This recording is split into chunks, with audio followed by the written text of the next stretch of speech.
ओम साई राम। श्री साई सच्चरित्र अध्याय 50 भाग 4। श्लोक।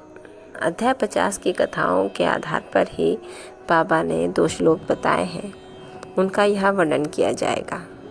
पहला श्लोक है, प्रकृतेः क्रियमाणानि गुणैः कर्माणि सर्वशः अहंकार विमूढ़ात्मा कर्ताहमति मन्यते। अर्थात हमारे जीवन में जितने भी कर्म होते हैं वो सिर्फ प्रकृति के गुणों द्वारा ही किए जाते हैं, परंतु हम मनुष्य अहंकार के वशीभूत होकर सभी कर्मों का स्वयं को कर्ता मानकर उलझनों में फंसे रहते हैं।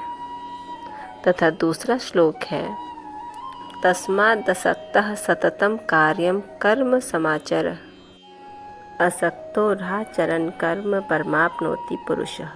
इसलिए तुम अपने को कर्ता ना मानकर अनासक्ति तथा अहंकार शून्य होकर कर्म करते जाएं। इस प्रकार के कर्म करने वाले पुरुष परमात्मा को प्राप्त होते हैं। ओम साई राम।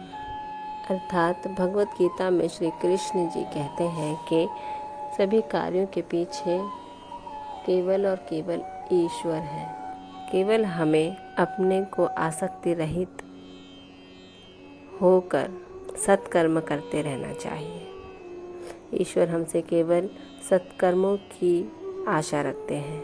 अपने को कर्ता न मानकर आसक्त अहंकार रहित होकर हमें सच्ची भावना से अपने जीवन में कर्म करते रहना चाहिए, जिससे ऐसे कर्म करने वाले व्यक्ति ईश्वर को प्राप्त। कर्ता करे न कर सके शिव करे सो होए, तीनों लोक 9 खंड में शिव से बड़ा न कोई।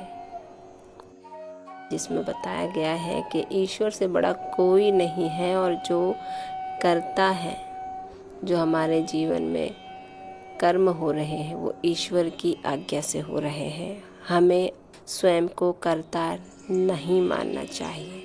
केवल सत्कर्म, सद्गुण और सद्विचार से अपने कार्य करते रहना चाहिए। इसी से ईश्वर प्रसन्न होते हैं और ईश्वर स्वयं हमें अपने पास बुलाते हैं। ओम साई राम। इसी के साथ ये अंश यहीं समाप्त होता है।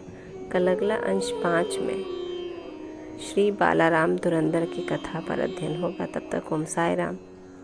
बाबा आप सब पर कृपा रखें, आपको आशीर्वाद दें और कष्टों से दूर रखें।